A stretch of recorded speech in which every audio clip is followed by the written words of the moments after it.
that was crazy.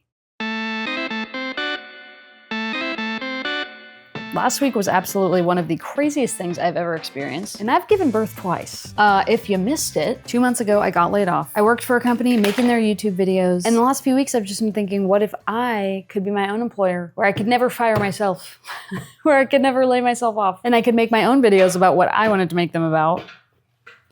Okay. And mustered up enough bravery one day to make a video and press post, and the reaction was insane. I was not prepared. I sent my sisters a text at one point with a screenshot of 36 followers. I could not believe it. I had no idea where these people came from. And then a few hours later, it was 200. 500, 1,000, 2,000, and at the time I'm filming this, I have over 5,000 subscribers. Crazy. Now, a lot of you have followed me from my past job, which, amazing, thank you. And if you're ever wondering, how does she do this with kids? Kids. There will be babbling in the background almost all the time. He's very happy chewing on markers with the lids on, because I'm a good mom. Tata, you're so cute, yeah. Oh, you like my microphone? I know, me too. But major choking hazard, you cannot have it. So since so many of you know me from my previous job, I thought maybe I should just give a little more background on who I am, how I got here. But I can't just sit here and talk to you guys because I got a lot to do. So I'm gonna clean my house and tell you the story of me. From young Hannah to today Hannah to, I guess, future Hannah. Because all of a sudden, I can really picture her. She's doing great. She's going somewhere. If you want to join in with me, clean your own house, please do. If you just want to be nosy and see what kind of mess I got going on, come on in. Door's wide open. Or if you just want to put this on in the background and listen, perfect. You won't be missing much. It's just messy to better than it was. So if you're ready, let's go ahead and dive right in. Well, let's go ahead and start with the thing that I think ultimately ruined me for wanting to be a stay-at-home mom. Growing up in a big family. It was awesome. I have 4 siblings, and we were actually all homeschooled for a lot of our growing up. I didn't start going to public school until 5th grade. And you know what that means? We were just at home together all the time. If we went out somewhere, we were all going out together. We spent a ton of time at church. We had friends all over the neighborhood. And I don't know, we just got to live life. We weren't going to a school building 8 hours a day. We were hands on the ground learning and experiencing, and my mom was there for all of it. Now, she side hustled. She was doing her own thing a lot of the time because having 5 kids is not cheap, but I always had my mom there. So to me, in my amazing childhood, the thing that made it so amazing was all of us being together and learning from each other and living life together. So really, all growing up, I never, ever had any career aspirations. I mean, once I got over the idea of being a zookeeper at like the age of 8, probably, I think I just moved right along to being a mom. And I wasn't someone that was like obsessed with babies or felt like I was really good with kids. I just loved the community aspect of family. And so it was always my dream to have my own family, my own community. Growing up, I danced, I cheered, I loved marching band. I was super into choir. Did a little taekwondo, watch out. Now, my very favorite other place to be growing up was youth group because, again, community. So when the end of high school came, I was just thinking I would love to go into youth ministry, and I did. I studied graphic design at a community college, but spent as much time as I could working with our youth, and that's when the camera entered the scene. Anytime we took our kids on a trip, I documented the whole thing. I made a highlight reel at the end of every trip, and at the end of every summer, we would do kind of a summer wrap-up, and I was able to share my videos with all the kids and all their parents. And eventually, I started to get questions. Hey, that video you did for the youth group was awesome. I have a business. Do you think you can make videos for me? Which was absolutely bonkers. To me, one does not equate to the other, but people saw something in me that I was not seeing yet, so I kind of dove in. I filmed my first wedding, started working with small businesses. I worked with a lot of schools, and before I knew it, I had a whole business freelancing around the Kansas City area. And I think I did that full time about 2 years before my mom DM'd me on Instagram what I think was her first ever DM, a job listing to my last employer. They were looking for a video content producer. It was a company I loved. It was a product I used. And so I was like, heck yeah, I'll apply, but that feels like a long shot. And after a crazy interview process, they landed on me. I got the job, which was, again, bonkers. So I entered this company as a 24-year-old who had no idea what I was doing, previously worked for myself, which is both a disaster and amazing for someone with the brain I have because it's so freaking overwhelming, but also no one's watching you, so you can kind of operate however you need. So I could pull an all-nighter editing and then I could have the next day off. I made the rules. But a big part of the reason I applied to this company was just that I, again, needed community and I was missing community. I was working for myself, by myself all the time. And I also felt like I needed a lot of accountability. I felt like I needed a manager. I felt like I needed deadlines. I needed some kind of structure, some guidance, because it was hard running a business by myself. And I was truly winging it 100% of the time. So I started this company, 24 years old, with a brain that's all over the place. And let me tell you guys, I grew exponentially at this company. I had a ton of people who really believed in me, saw way more in me than I saw in myself, were willing to have hard talks with me to help me get to a better place. It took the whole 7.5 years I was there, but I learned how to have structure. I learned how to set up systems that kind of worked. I learned about being accountable, but I also got to have a ton of fun. I produced a YouTube series that taught people how to use our app, and they just let me run with it. I didn't hide pretty much anything about who I was. I was a goofball on camera, explaining things how I need to have them taught to me in order to explain them. And it was a super good run. I produced that series for about 6 years, had an awesome loyal community of people that would watch my videos. I had so much fun interacting with the community in the comments. And I also want to say, for anyone upset with the company that I used to work for, a layoff is simply a business move. It is strategic. I was assured many times in my layoff call that it was not personal, that it was not performance-based, that it made them very sad.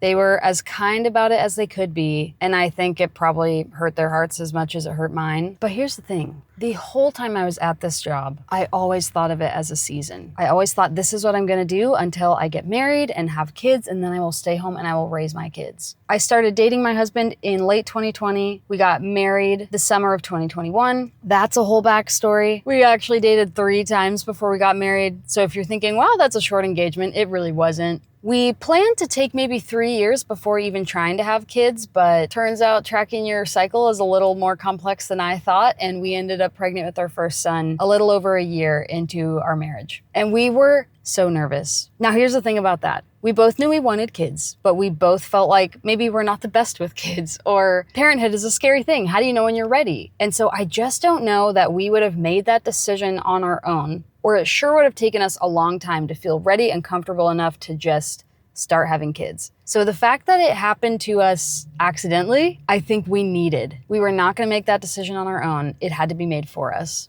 Oh, we had our son in the summer of 2023, and oh my gosh, we're obsessed. I had a very generous maternity leave, 4 months, and it was so hard to imagine going back to work after getting 4 months home with my baby. So hard to imagine letting someone else take care of him. I know that's a normal thing. I know there's nothing wrong with daycare or babysitters. I just didn't want to be apart from my baby. But financially, we were not anywhere near ready for me to be a stay-at-home mom. My husband's family actually ran a food manufacturing business, and my husband worked full-time for them. Now, in the years that my husband and I were dating, engaged, and newly married, the family business got hit with a few curveballs. One just being it kind of threw a wrench in everyone's output and business plans. But the big one was in October of 2021, just 7 weeks after my husband and I got married, my father-in-law was diagnosed with brain cancer. Now, he was genuinely the brains behind the business. And all of a sudden he was going through chemo and radiation and had sick days and couldn't keep up. So they did their very best to keep the family business going as long as possible. But we were starting to wonder if the end of the business was near. It wasn't making money as much as they were just keeping it alive. But my husband, Mac, wanted so badly to get the family business back up and running and profitable again so he could work with his family and have this super ideal employer situation. Now, we had also always said that when we had our second baby, that's when I could probably come home and be a stay-at-home mom. But we got pregnant with our second, who was just born in July of 2025. And still, the maternity leave came and went, and we were financially not at all ready to have me be a stay-at-home mom. My father-in-law's health was really starting to decline, and the family decided it was time to close the family business. And so in November, my husband started looking for new jobs. He got the first job he applied for. The man has confidence and knowledge in a niche field, and he just really believes in himself. He believes he can do anything he wants to do, which is something I struggle with. So it was no shock to me that he got the first job he applied for. Now, one of the big things that was keeping me at my job was that I had benefits at my job. I had insurance, I had the 401k, I had everything you want. And with my husband's family running their business, trying to get it profitable, they didn't have any of that. There was no insurance, there was no 401k. They were putting all the free money they could into the business. So my job not only provided income, but it provided a lot of things that made made us feel safe and stable and secure. However, when my husband got this new job in December, hello, benefits. He got the insurance, everything we'd need, and it was the first step in cracking open the door to me being able to come be a stay-at-home mom to our 2 boys. Max started his new job in December, and it is draining, it is tough, it is long, long days on his feet running around all day, but he is crushing it. The job definitely came with a learning curve, and so our little family of 4 was trying to figure out how to navigate this new job when in February of 2025, we lost my father-in-law to his 4-year battle with brain cancer. Losing a loved one in such a long, awful way really puts life into perspective. And it brought that conversation up again of what are our values and priorities as a family? What matters more, having financial freedom and wiggle room? To us, our boys being able to grow up at home, learning from mom, that was huge. That is a big value for us. So my husband said, okay, I think we need to start taking a step toward you coming home. I think you should ask at work about going part-time. Now, many times over the years, I had been told, Hannah, if full-time is too much for you and you want to move to part-time, like we can figure out a way to make that happen. We support that. So I knew it was always an option that was on the table for me. I pitched the idea at the same time that some management was shifting on our marketing team, and it was kind of sounding like part-time was not going to be an option anymore, like I always thought it had been, which was obviously a huge bummer to me. But I just felt like, okay, if I can't come home and be with my boys now, how about I just really crush it at my job, set a new goal, something to aim for, something to strive for and get excited about. So I said, you know what, I've been here 7.5 years. How about I just try to make it to 10? And when I hit 10, we'll probably have another kid and I'll just come home and be home with all of our 3 kids. This is me really, really, really trying to make lemonade out of lemons because I was just longing so badly to be at home. And also, here's another thing. I was just getting pretty weary in my role at this company. I had been pumping out video after video for years and years, and I was just so tired. I was ready for a change, and maybe it could be at that company, I don't know. But balancing the demands of motherhood, being pregnant, breastfeeding, raising kids, maintaining a home, somehow pouring into my marriage on top of working full-time, meeting deadlines, often not having enough hours to get the work done that I needed to get done. I would pull hours after work all the time. And my company highly discouraged doing that, but sometimes you kind of have no choice and you do it anyway. And I was just fried all the time, feeling like I couldn't give enough to my job because I had to give so much to my boys, but then sad for my boys and my family because feeling like I was not able to give enough to them because I had to give some to my job. Staying up so late at night editing and then being exhausted during the workday from staying up late that I couldn't focus. So then I felt discouraged and unproductive about my work days, which led to another late night. And on top of that, when you are just waking up for night feeds or calming a kid back to sleep, I was spinning 4,000 plates and I was getting quickly to the end of my rope. So when that day finally happened, a meeting popped on my calendar over the weekend. I jumped into the call. It was immediately obvious from the people sitting in that meeting that it was not going to be the meeting I thought it was. And they told me I was laid off. I'll just say it is so hard not to take that personally. Pretty much my whole time at this job, I was always afraid my work wasn't enough. I wasn't working fast enough. I wasn't working hard enough. I wasn't initiating enough on my own. I love working video, but I don't think I'm the fastest person at video. I think it's because I put a lot of care and attention and detail to my videos, but it often made me feel like I wasn't getting enough done or I wasn't contributing enough. And so of course, when they told me that they were dissolving my position, I was mostly saddened by fear that I was the one that had done this to myself, that maybe I hadn't performed well enough and they're trying to be nice about it, but really they just didn't want me there anymore. And like I said, they reassured me so many times it has nothing to do with performance. We love you. We love your work. This is just not the direction we're moving. And there were other positions that were eliminated. This was not a thing that was targeted at me by any means. So I just accepted it and hung up the phone. I finally got in touch with my husband, and here's the thing. All throughout our marriage, I've been working for this company, and being a naturally anxious person, I was just kind of fearing all the time about getting fired or laid off or let go or whatever. Whether it was for good reason or not, I don't know. I think most of the time I was just insecure and overthinking, and that is a crutch that I apparently will carry around with me for my whole life. But I had joked with him the night before and probably that morning, hope this isn't the time I finally lose my job. So when I called him, I think he kind of had an an idea of what was coming already. I don't really know how, but I could hear it in his voice. He knew something was up. And I told him that they laid me off. I lost my job. And yes, his reaction was, "Congrats, babe. That's amazing." And I did not know what to do with that reaction. I think I nervously laughed. Like, are we coping right now? Is this an okay thing? Can you say that? But he said, "We have always wanted you to be home with the boys." And it was just like when we got pregnant with our first son. It felt like a decision we were never going to be ready to make on our own. And it just had to be made for us. And of course, getting laid off is not the cutest way to end your employment. But he was totally right. We had been wanting me to be home with our boys forever and ever. And finally, it was just like someone else was like, "Hey, will you just do it already? You'll be fine. Just go be home with your boys. Do the thing, follow your heart, and figure it out." And so my day turned around real quick. I mean, not to say I didn't break down crying many more times over the next few weeks, but it was like I just got permission from my husband, from my employer, from maybe the whole universe is what it felt like, to just go be with your boys. And so I did. And hilariously, I sent the babysitter home immediately after my layoff call. And that was such a bad idea because I didn't realize how much mental processing I would have to do over the next few hours. But I picked my toddler up from daycare that day, sent home the babysitter, and was already full-time doing the thing. I was finally a stay-at-home mom.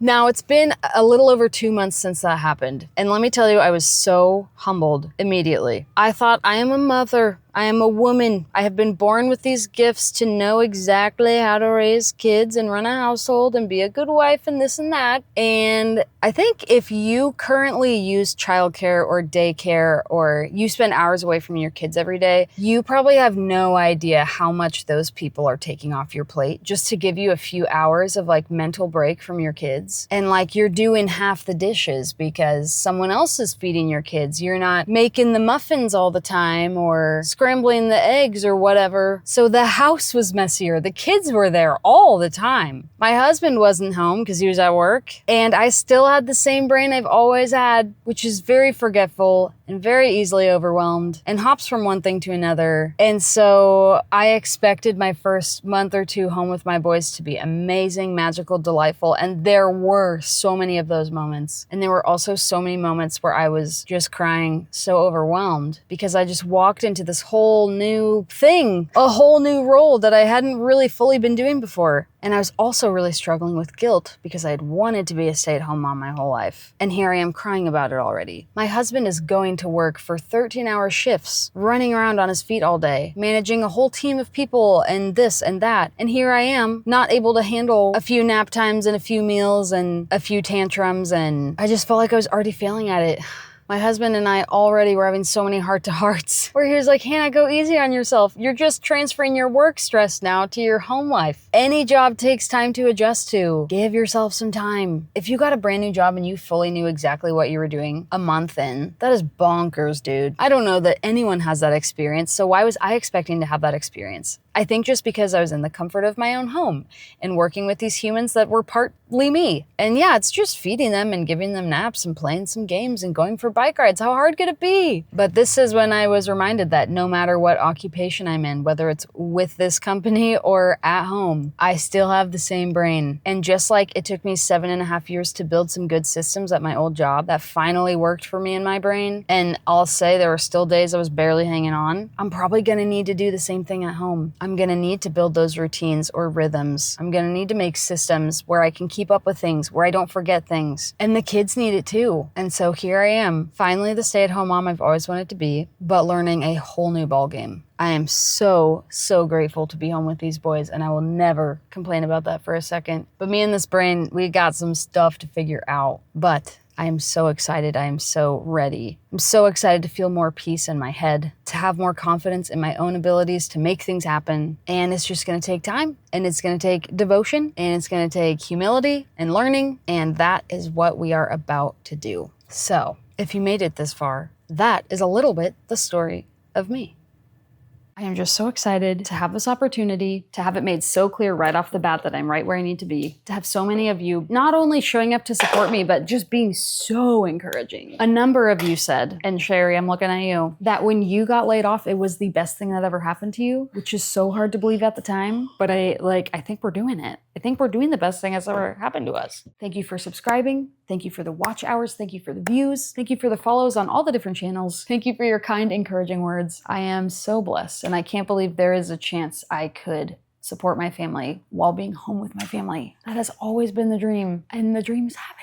It's really happening. It's crazy. I'm literally making this video and watching my almost 1-year-old be the cutest thing in the world. Like, how do I get to do this? I don't have to sit at a desk anymore. I get to sit on my couch and watch $1 Million Nannies while I edit. And no one's like, are you gonna meet this deadline? Because I make the deadlines. And it doesn't matter if I had a focus day or not, because I can make up for it the next day. I can take a whole day off and go to the amusement park, which we never do. But I could, is the point, right? Hi. So if you were a part of supporting me last week and you're here again, oh my gosh, you are doing so much more than you know. I am amped to kick off next week with some real stay-at-home parent content. Thank you so much for being here, and I will see you in the next one. I'm literally working in such the small spaces of my day that I didn't even check the camera to see that my forehead was cut off. So enjoy you don't need to see all this.